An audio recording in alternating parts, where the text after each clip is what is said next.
গল্প সিংহ ও তিনটি ষাঁড়। বনের মধ্যে একটি জায়গায় তিনটি ষাঁড় বাস করত। তাদের মধ্যে বন্ধুত্ব ছিল দারুণ।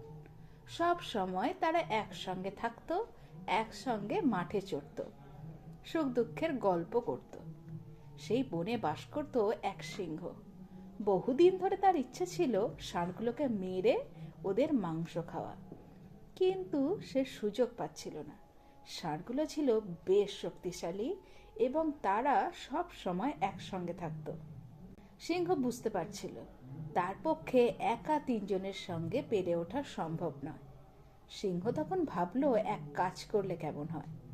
ওদের মধ্যে যদি কোনো রকমে একবার ঝগড়া বাঁধিয়ে দেওয়া যায় তো আমার ইচ্ছা পূরণ হতে পারে। সে তাই করল। সে সুযোগ বুঝে তিনটি ষাঁড়কেই একে অপরের নামে মিথ্যে কথা বলতে লাগলো। এক সময় ব্যাপারটা এমন দাঁড়ালো যে ষাঁড় তিনটি কেউ আর কারোর বন্ধু রইল না। তারা নিজেদের মধ্যেকার পারস্পরিক বিশ্বাস হারিয়ে সিংহের প্ররোচনায় একে অপরের সঙ্গে মুখ দেখাদেখি বন্ধ করে দিল।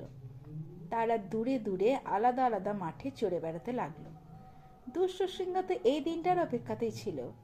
সে তখন ষাঁড়গুলোকে একে একে হত্যা করে মনের সুখে ওদের মাংস খেয়ে বহুদিনের স্বাদ পূরণ করল।